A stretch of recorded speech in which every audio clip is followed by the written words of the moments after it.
कभी आपने सुना है कि जान पर खेलने वाले सिपाहियों को 5 साल बाद विभाग खुद वसूली का नोटिस भेज दे? जी हाँ, यही हुआ है यूपी पुलिस में। जिस पुलिस विभाग की शान के लिए जवान सीने पर गोलियां खाकर बचे थे, अब वही विभाग उन्हें कर्जदार घोषित कर चुका है।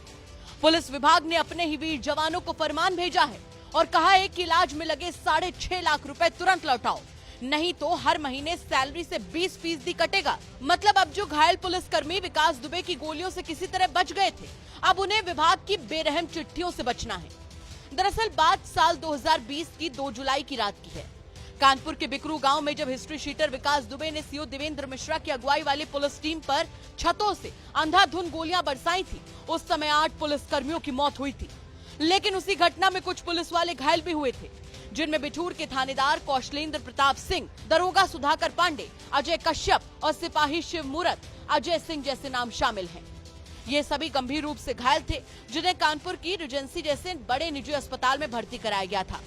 इलाज के लिए पुलिस विभाग ने जीवन रक्षक निधि से 6.5 लाख रुपए की आर्थिक मदद दी थी। उस वक्त ना तो इन पुलिस वालों ने पैसा मांगा, ना ही कोई गुजारिश की। लेकिन अब 5 साल बाद विभाग ने नोटिस भेज दिया है कि पैसे वापस करो, नहीं तो काट लेंगे। दावों की माने तो नोटिस में लिखा है कि आपको पत्रांक संख्या A157/20 के तहत नोटिस दिया गया है। 6.5 लाख रुपए आपको इलाज के लिए दिए गए थे। अगर आपने इसे वापस नहीं किया तो हर महीने वेतन से 20% कटौती की जाएगी। अब सोचिए, ये पुलिस वाले जिन्होंने उस दिन विकास दुबे की गोलियों का सामना किया, वो आज अपने इलाज की रकम को लेकर पुलिस दफ्तरों के चक्कर काट रहे हैं। 11 जून को पुलिसकर्मी कानपुर के joint police commissioner Vinod Kumar Singh के ऑफिस पहुंचे और फरियाद लगाई और कहा कि अगर हमें पता होता कि इलाज का पैसा वापस देना होगा तो हम खुद इलाज करा लेते। हमने तो कोई मदद नहीं मांगी थी, फिर हमसे वसूली क्यों? विडंबना देखिए, विकास दुबे तो मारा गया, लेकिन उसकी यादें अब भी पुलिस वालों को सजा दे रही हैं। याद कीजिए, विकास दुबे की गाड़ी सचेड़ी में पलटी थी। एसटीएफ ने एनकाउंटर में उसे मार गिराया था। देश भर में यूपी पुलिस के एनकाउंटर मॉडल की तारीफ हुई थी, लेकिन 5 साल बाद उसी केस में घायल पुलिस वालों से इलाज का पैसा मांगकर यूपी पुलिस ने खुद अपनी छवि को कटघरे में खड़ा कर दिया है।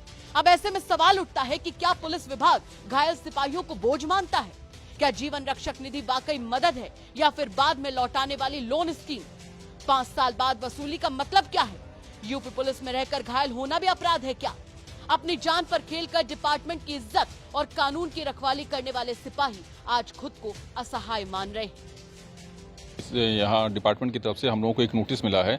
उस नोटिस में ये लिखा हुआ है कि बिकरू कांड में दौरान जब आप लोग घायल हुए थे तो उस समय आप लोगों को 6.5 लाख रुपए दिया गया था।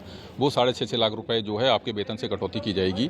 तो इस वजह से इसकी शिकायत लेकर के हम लोग आए थे, ज्वाइंट सब से मिले हैं। गोली कहाँ लगी थी? मुझे गोली जो है वो जांग में लगी थी और हॉस्पिटल भर्ती? मैं हॉस्पिटल में, हाँ मैं हॉस्पिटल में रहा था। मुख्यमंत्री भी आए थे मिलने? जी, मुख्यमंत्री ने मुझे देखा भी था, उसकी फोटोग्राफ्स वगैरह भी हैं और उन्हीं के द्वारा जो है ये सब चीजें जो है हम लोगों को 6.5 लाख रुपए जो है दिया गया। साल बाद एक गलत है एक तरीके से। मुझे तो लगता है कि 5 साल बाद इसके संबंध में हमें कोई भी नहीं, अगर हमें बता दिया जाता तो उसी समय हम लोग वापस कर दिए होते या फिर पैसे लेते ही नहीं।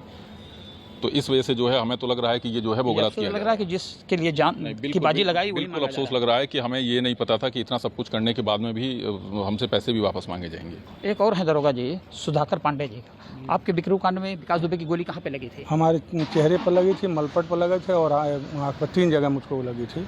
अब 8 साल बाद आपसे पैसा मांगने के लिए नोटिस दी गई, तो कैसे?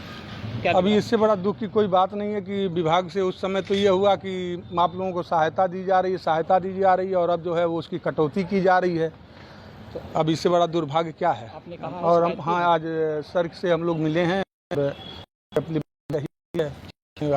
रोशन भी दिया कि ठीक है देखा जा रहा है। कानपुर से रंजन सिंह की रिपोर्ट, यूपी तक।